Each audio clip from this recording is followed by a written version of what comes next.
Hello beauty aspirants. आज हम लोग डिस्कस करने वाले हैं 22 के 22 अगस्त में आने वाले सब्जेक्ट वाइज कौन कौन से क्वेश्चन आए थे। अब मेरे को पूरा याद नहीं है, लेकिन मैं मेमोरी बेस्ड बताने की कोशिश आप लोग को करूँगा। तो जितना मैं आप लोग को बता दूँ उतना स्वीकार कीजिएगा और जाके कहीं और उसकी खोज मत शुरू कीजिएगा, क्योंकि ये आपके पढ़ने का टाइम है। तो शुरू करते हैं। तो सबसे पहले मैं बता दूं कि आप लोग को ओवरऑल जो तीनों सब्जेक्ट का मेरा पेपर था, एग्रीकल्चर, बायो एंड केमिस्ट्री, तो लेवल कैसा था।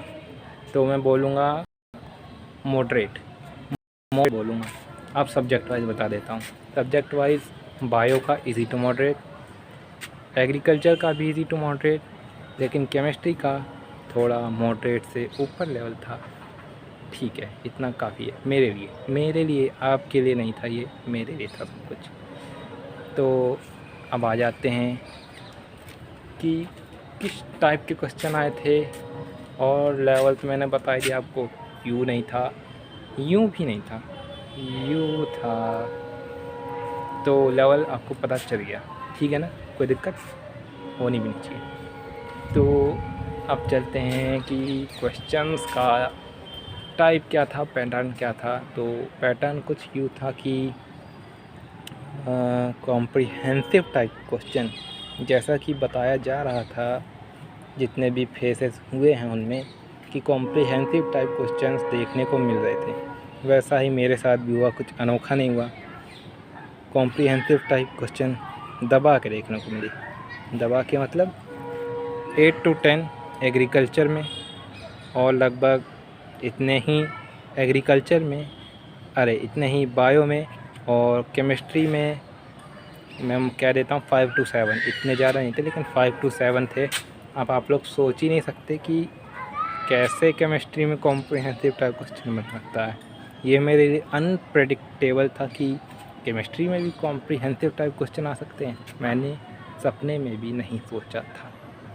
तो यूँ ही था।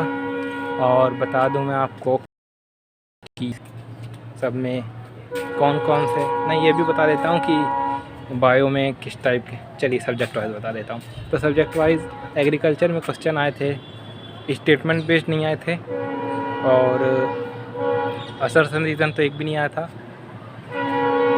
और बताऊँ मैचिंग आई थी, कम से कम 5 मैचिंग आई थी। और बताऊँ तो हाँ, वन लाइनर क्वेश्चन मैं कह देता हूँ 10 से 12 आए थे। इतना काफ़ी होगा। ट्रेन आ रही है, पीछे हट जाते हैं। आप लोग को देखनी है ट्रेन देखनी है? चलिए ट्रेन चलिए। तो बस यूँ ही था। और मैं बता दूँ, हाँ चलिए मैं बायो के बारे में बता देता हूँ। तो बायो में जो आए हुए थे, बायो में क्वेश्चन जो आए थे इस टाइप के।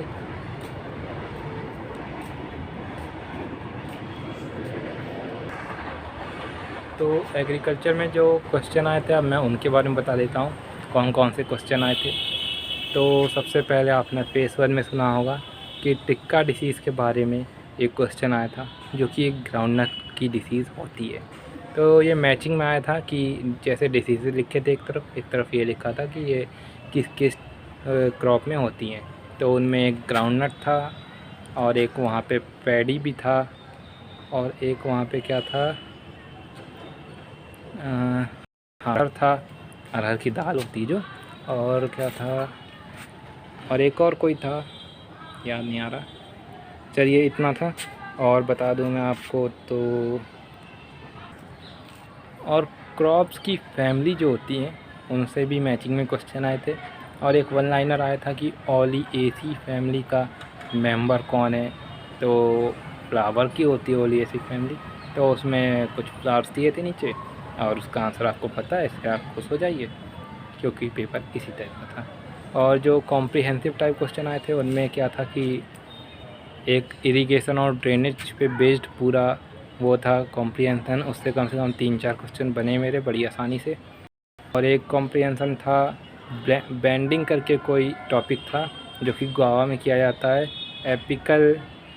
एपिकल डोमिनेंस को कम करने के लिए किया जाता है, उस पे एक था। और उसी पे कम से कम 3-4 क्वेश्चन उस पर भी बेस्ड थे। और बताऊं मैं आपको तो हाँ, एनिमल हस्बेंड्री से क्वेश्चन आया था कि होल्स्टीन फ्रीजियन का नेटिव प्लेस क्या है, यह आया था। और मैं बताऊँ, एक क्वेश्चन उससे आया था कि जैसे रो टू रो और प्लांट टू प्लांट कौन सी जो प्लांटिंग सिस्टम होगी जिसम सेम होगी, बराबर होगी।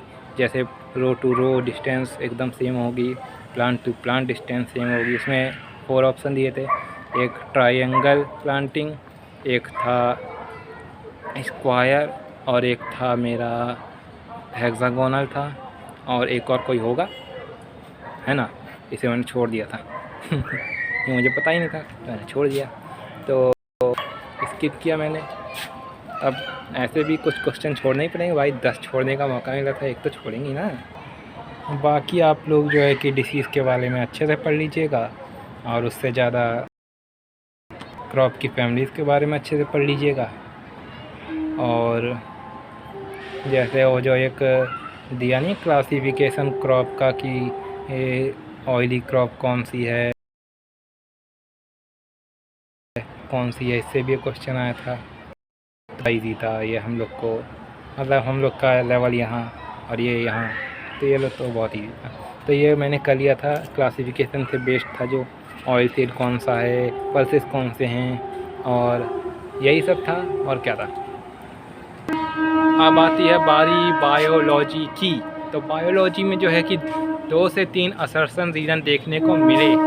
हाँ जी, असर्शन रीज़न 2-3 देखने को मिले, और जो मिले वो मैंने कर दिए। और इसमें एक बात बता दूं मैं आपको कि सीक्वेंसिंग, जैसे बायोटेक्नोलॉजी है तो उसमें हम कई सारी चीज़ें करते हैं, और आपका जो है कि हम लोग करते हैं नहीं, वो हम लोग डीएनए को कट करते हैं, फिर उसको लाइगेज से जोड़ते हैं, इन सब की सीक्वेंसिंग आई थी। और जैसे मियोसिस में जो स्टेजेस आते हैं, जैसे आपका पैचिटिन और आपका जाइगोटीन, इन सब का भी सीक्वेंस आप लोग देख लीजिएगा, ये आया हुआ था। और सीक्वेंस से 3-4 क्वेश्चन आए थे। एक क्वेश्चन वो आया था डीएनए रेप्लिकेशन से भी आया था, वो भी सीक्वेंस का था। और एक डीएनए फिंगर प्रिंटिंग का आया था, वो भी सीक्वेंस से था। यही सब था। और बताऊँ मैं आपको तो, और इसमें कॉम्प्रीहेंशन के क्वेश्चन जो आए थे वो इकोलॉजी से आए थे, कि कौन कन्फॉर्मेंस होते हैं, कौन होते हैं एडेप्टर होते हैं, कौन माइग्रेट करते हैं, इन सब पे कॉम्प्रीहेंशन था पूरा का पूरा बेस्ड। और ये सब था कॉम्प्रीहेंसिव में। और कॉम्प्रीहेंसिव टाइप इसी टाइप के थे, कॉम्प्रीहेंसिव टाइप करने बहुत ईजी।